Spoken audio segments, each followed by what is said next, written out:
O importante não é o sábado que você guarda, o domingo que você vai pegar. Não.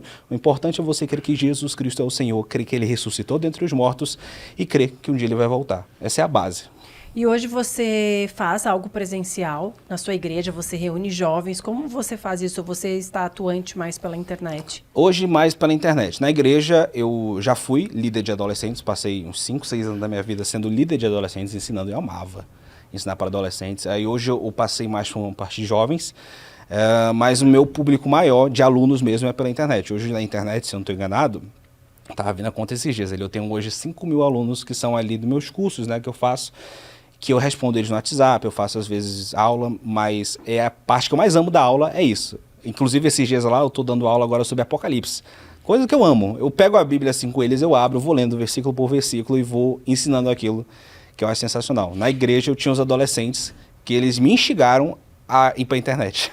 Nossa, o Apocalipse, eu vou falar um negócio para vocês, assim, ó, pessoalmente. Eu leio, eu releio.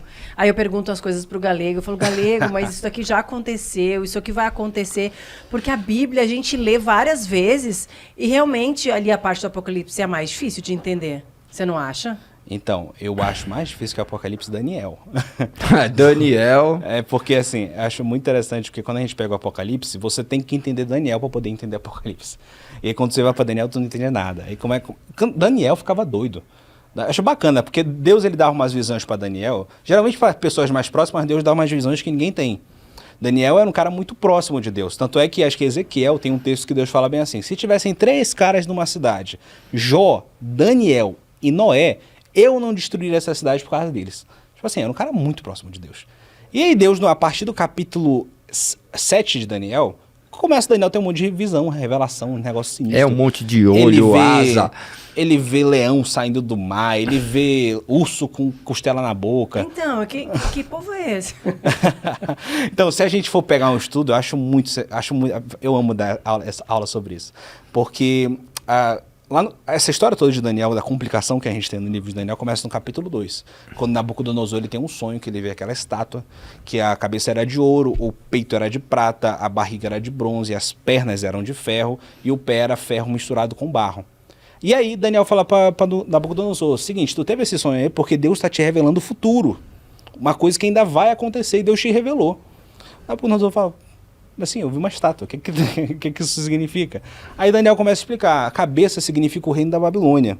E aí o peito de prata, porque é um reino bonito, glorioso, cheio de glória, o peito de prata significa o reino que vem depois, que é o reino da Medo-Persa. Vai vir um reino depois. No caso, Daniel na época não falou o nome, ele falou que vai vir um reino depois, que vai ser menos prestigioso, mas vai ser mais forte. Depois vai vir um reino de bronze, que foi o reino da Grécia. E aí ele vai explicando lá certinho. Depois vem um reino de ferro, que foi Roma, que era um reino muito... Eles eram muito incisivos, perseguição, aquele negócio todo. Depois, os pés da estátua eram feitos de barro misturado com ferro, porque era um reino dividido. Roma, depois dali que caiu, se dividiu.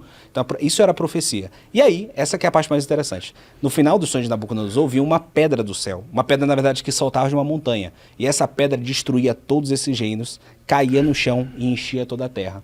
Ele fala: um dia vai vir um reino que vai vir do céu. Esse reino ele vai encher toda a terra e vai destruir tudo o resto e ninguém vai poder pará-lo. A pedra que veio do céu foi Jesus. É por isso que a primeira pregação de Jesus, quando ele está aqui, ele diz: arrependei-vos porque é chegado o reino de Deus. Justamente porque ele foi a pedra que veio do céu para pregar um reino que encheria toda a terra. Então quando a gente começa a estudar sobre isso, caraca, mano, isso é muito legal.